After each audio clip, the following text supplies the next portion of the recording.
Hey Charles, how's it going today? Doing pretty good. I just got to put a disclaimer for those who listen to George Russell review. It was on my Apple Music. Somehow I screwed it up. So when we do the next George Russell review, we won't listen to what Lee said about those tracks. We'll listen to what I say. And we'll get that done straight. That was my fault. But anyway, All right. we're back again on the Great Lee Garson Show. Great honor to be back. And what are we getting into on this episode, Lee? We're doing an album by Bruce Springsteen called Nebraska. Now, was this an album you were aware? I'm sure you were aware of it, but did you really ever listen to it a lot, or Only no? one song. And at that time, I was neither for or against it. I was just,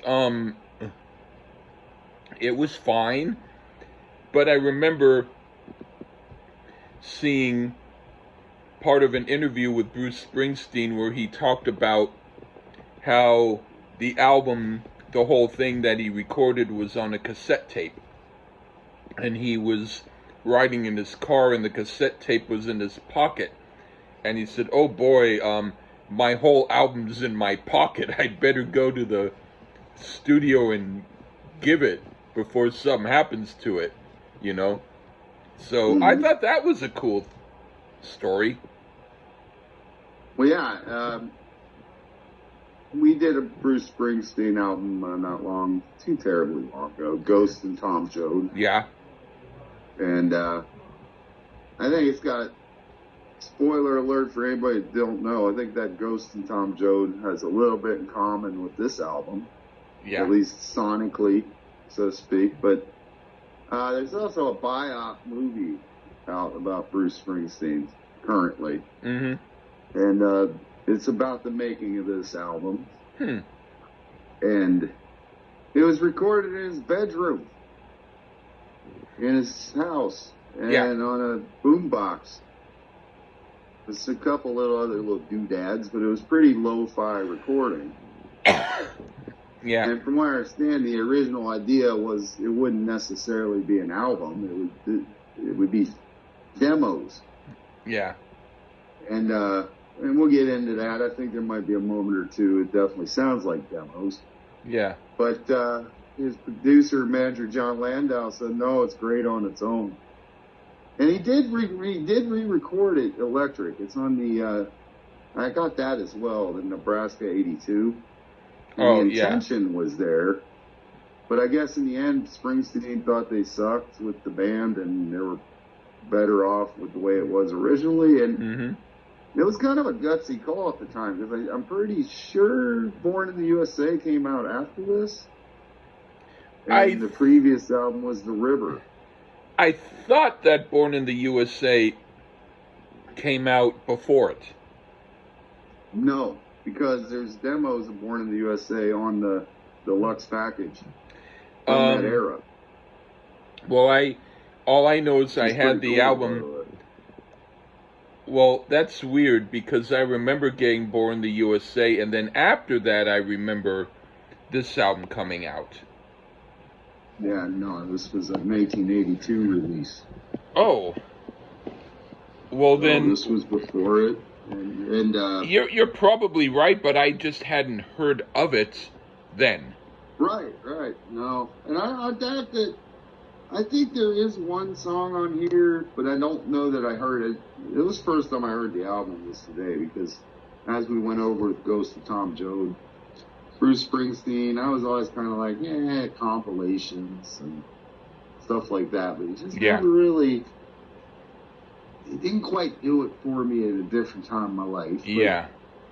For the hell of it, because I've seen the little clips from the movie and stuff, I was like, that sounds pretty interesting. Yeah. And I can hear an influence on that Ghost of Tom Joad, and we pretty much appreciated that one. So I said, well, the hell with it. You want to do this, Lee? And he said, yeah. Okay. And that's the way it goes. Yeah. So let's see if we like it or hate it. All right. What do you think of the first song, Nebraska? Well, like I said, it's recorded in his bedroom, as are all the tracks, which at that time was fairly gutsy thing to do. And the whole album's just Bruce, just Bruce, an acoustic guitar, harmonica, and his voice. And on this track, waxing philosophic about some rather mean people. He also added some glockenspiel after the fact. That was a nice touch. Very folk, very Americana, and very good. Okay, I put, it's a good song. I don't care for the subject matter, and the reason I avoided listening to this album was because I wasn't fond of listening to the song, but I heard it, and it's done well. It's a traditional folk song, and this subject is a part of folklore, like it or not. Musically, it's decent, and I can get behind it. All right. Now for Atlantic City. This is the only song I knew from the album because of MTV, and I will say that so far, only having heard 2 songs so far, I musically prefer the first song, and I hope more songs follow that vein. This isn't a bad song, but it sounds more like one of those Electric Springsteen songs that are merely okay, but done acoustically. I do prefer it over some of his electric stuff, but it's not quite up to the level of what he would do later in The Ghost of Tom Joad. What do you think?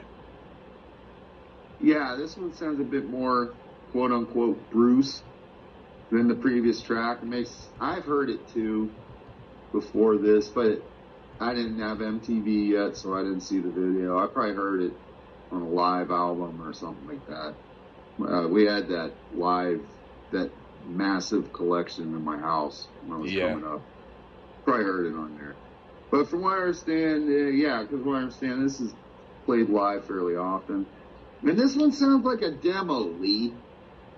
That's like, you can tell this was a demo. Like, the whole album was really intended to be. It just sounds like a demo. You get overdub backing vocals. I mean, I do enjoy it, and it has its charm. And he spruces it up a little bit with some mandolin. But I do think it sounds a bit too demo-y, if I had a complaint of the track. So we kind of agree, basically, on that one. Okay. It's not up to the same standard as the first song. No. All right. What do you think of Mansion on the Hill? Well, unlike the previous one, where I do think it suffers a bit because of that demo feel, this one comes across as more raw in a good way. No overdub backing vocals. You can hear probably bumping his nose in the microphone. Perfect imperfection. Songs like this make me take notice of the boss. Okay, I put, this sounds like a lame attempt at trying to do Dylan, and it really sounds more like Neil Young. It's better than Neil Young's worst songs, but even Roger Whittaker is better than Neil Young's worst. That does not give this song any kudos. I think Springsteen was not quite ready yet for the acoustic album market. At least if this song is an indication of the rest of the album, let's hope it isn't. Okay, now for Johnny 99.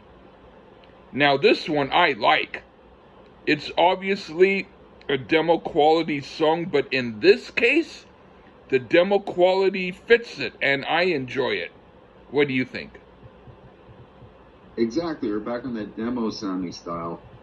But it doesn't bother me as much as on the other one, Atlantic City. And that barely bothered me on Atlantic City, but it did. But unlike Atlantic City, this one rocks on its own merit. And I think that sounds better here. I compared it to the electric version, and while it rocks pretty well, there's something about the acoustic guitar and the sparseness here that has a certain charm to it. So I dug this one quite a bit. So we're on the same sheet of music again. Right on, that's cool. What do you think of Highway Patrol? A rather somber story of a state trooper who doesn't turn his brother in for crimes. And it's actually a rather deep take about family ties that bind us. Another haunting type of track, and one that I'd have to suppose would maybe do Mr. Zimmerman proud. Go ahead, Lee. I put a song about something, whatever it is, that didn't interest me, and music to fit. It was picking individual notes and doing a narrative, and that's the easiest cop-out of doing a folk song that the real true folk musicians would feel like they would be embarrassed at someone who did that. So far, this makes every song previous sound great by comparison. Okay. Well, it's got that going for it. Yeah. The worst song, yeah, okay. Now for State Trooper. From a not at all good song to a really good song. At least that's making the album interesting. But this is also demo quality, but gosh darn it, I'm liking his demo quite a bit. This is very cool, and it's so far maybe one of the best songs on the album. What do you think? I'll close out side one with a song that's another cool story. Now we have a car thief praying not to be pulled over. The acoustic guitar is pulsating. Great use of palm muting there, guitar nerds, by Springsteen here. Another strong track here. I really love the guitar work. Right on. What do you think of Used Cars? It's songs like this, for me, that makes the light bulb go off about Springsteen a little bit. And the good light bulb, not the bad one. This is folk music to me, and I think it's damn fine folk music, but I never went to folk clubs, so maybe I don't know what the hell I'm talking about, but these are things that we can all relate to. So maybe it's the subject matter. Everyone wants to get a new car, but alas, ain't always in the cards. These are very effective songs and relatable. I thought it was an excellent one. Go ahead, Lee. Yeah, I like this song. It's one of the better songs. It sounds more like what he intended to do and made it interesting. I dig it. All right. Right. Now for Open All Night. This so far is my favorite song on the album. It doesn't need any drums or other backing instruments. It works great the way it is. What do you think? Now this is how you get a rock sound out of an acoustic guitar. This should be a class to student guitarists to listen to, this one. When they're like, you can't rock out on an acoustic guitar. Listen to this shit. Pretty lighthearted in comparison to most of the songs thus far. This is just some cool rock and roll. One of the more rockin' tunes on the album, and I approve. Right on. What do you think of My Father's House? This isn't lighthearted at all. Absolutely heartbreaking is what it is. The storytelling is fantastic, though. I think I'm starting to think he may actually be a little bit better than Dylan, especially listening to tracks like this. Oh my God, Lee! Uh-oh, you're gonna be mad, but go ahead. I put musically, I like this. It's slow and monotonous, but it's done well, and I could feel it. It has a vibe. Lyrically, I didn't pay much attention because I never really found myself interested in what he had to say lyrically. But musically, it works for me. Alright. Yeah. Now for the last song, Reason to Believe. I like this song partly because I happen to like it, and I also like it because it's not a cover of the Tim Hardin song, which I was so hoping it wasn't, even though I would have understood aesthetically why it could have been that. But this is an original tune and much better than the Tim Hardin tune. And I'm glad the album closed with something cool like this. What do you think? Yep, 4 verses, 4 different stories. Some heartbreak, mainly heartbreak, but musically, it's more blues and structure. And while some heartbreak, uniquely has some humor in it as well in the chorus. More acoustic greatness here, great harmonica. For me, this was an excellent album. Lee, I'm thinking what, like, if it was a 10, 8 out of 10. 7? 7.5? Yeah. Maybe better than he thought. Yes. Yeah, I was surprised too. I'm starting to get a little more impressed by Bruce Springsteen. Now, to prove that I listened to things in the past, I think Greetings from Asbury Park's your favorite. I still have yet to be completely awake whenever I play it, so there's still some songs that I haven't heard, even though they played through while I slept. I thought that was one of your favorites by him. No. The other one, the Then I wasn't listening. East Street Shuffle. The Oh, Good and the Bad and the East Street Shuffle. Yeah. Oh, okay. That's one of my favorites. Okay. Yeah, okay. I was way off, folks. If you need a sleep pill, listen to Greetings from Asbury Park for Lee. Yeah.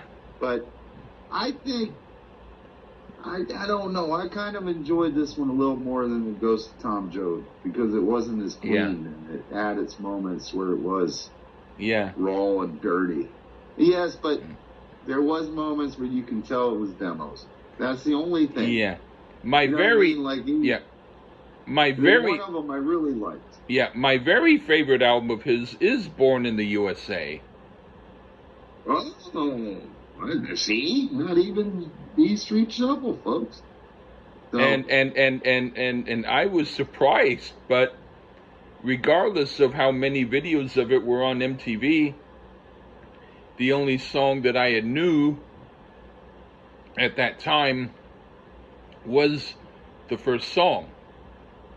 And when I got that album for my birthday and I heard it, I was just amazed at how great it was. Well played. A great band. Yeah. He had a great band. Yeah. I used at one time I still kind of rate Billy Joel a little bit over Bruce for me personally, as far as enjoyment. Huh. But I used to say John Mellencamp. No, I was wrong. We did, no. Well, we need to do more John Mellencamp. Scarecrow was maybe, but yeah, I don't know. I was a John Mellencamp completist, and I even listened to an album of his that had not been released at the time, and he was upset about how it finally got released and asked people not to hear it, which only made me want to hear it more and get it as an import because it wasn't available in the States. But I then found out there was another album of his that was in England and not here, that was not a part of that import thing. And I have to hear that one now because I prided myself in getting everything that he had up until that certain point. So now I need to hear.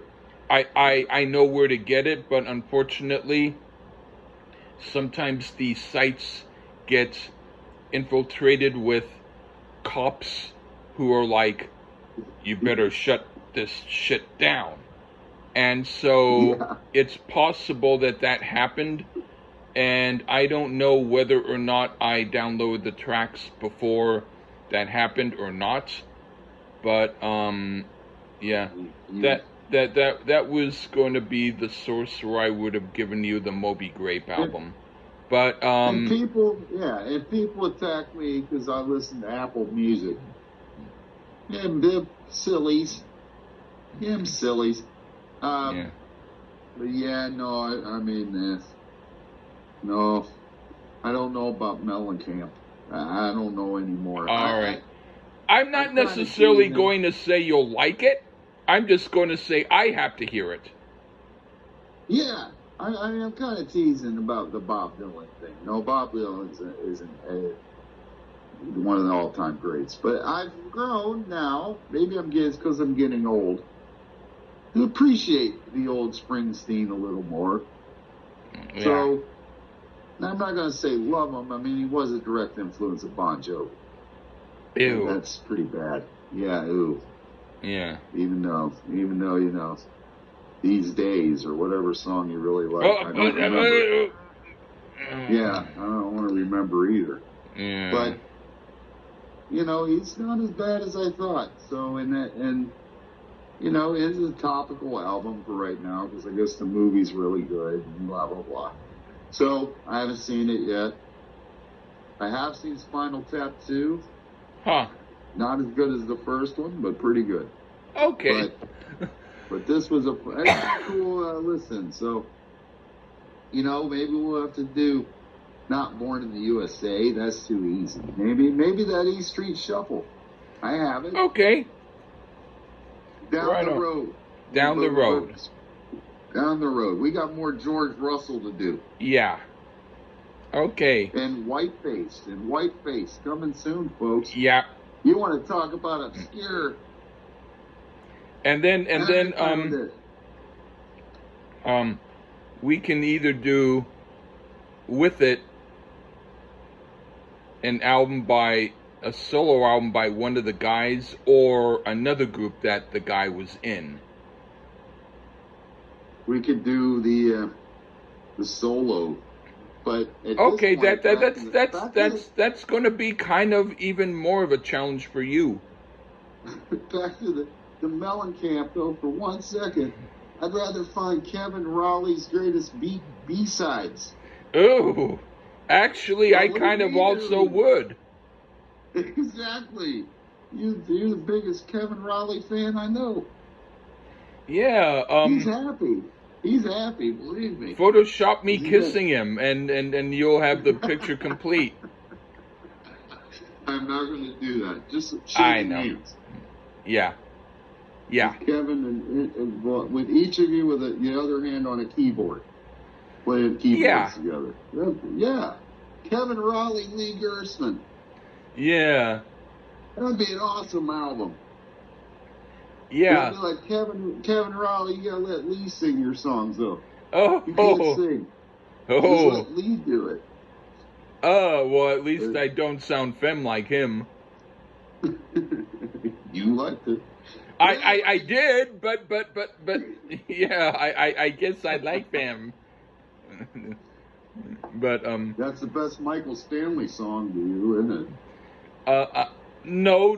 She Can't Love You. No. He Can't Love You. No. I don't love that song. I just like his album. No. But I was picturing a woman. Right? I was Rosewood Bitters is your jam, huh, Lee? Not that song, but the album. Have you ever heard that first album? This is how cultured Lee is, folks. He knows Rosewood Bitters and the album. That's how cultured this man is. I had them. Don't you question Lee Gersman? I had some Michael Stanley albums. I know. I don't want to review any more ever again, though. Oh. Yes, I know. Okay, okay. My family will be mad at me, but they'll be all right. They're already mad at me anyway. Oh, well, if you want, Let's find Kevin Raleigh's if you want people to be not mad at you, I could fix that with some good albums by them. Yeah. Or if you want them to stay mad at you, we can forget about him. Michael Stanley's got some good albums. I'm amazed. Yeah. We've already did like a couple, I think. We're talking. We're talking about we're talking about the early period. Yeah, don't tell me Heartland, please. No, that's like saying early Kiss is unmasked. You got to pick the one I love. No, yeah, but I mean, at least you knew that the time period. Right. No, I know it's mediocre. No, it's a heart song type album. But no, Yeah, but I no, just tease Michael Stanley. we don't need. There's plenty of other crap. I mean, there's plenty of other people who we can review. Yeah, no doubt.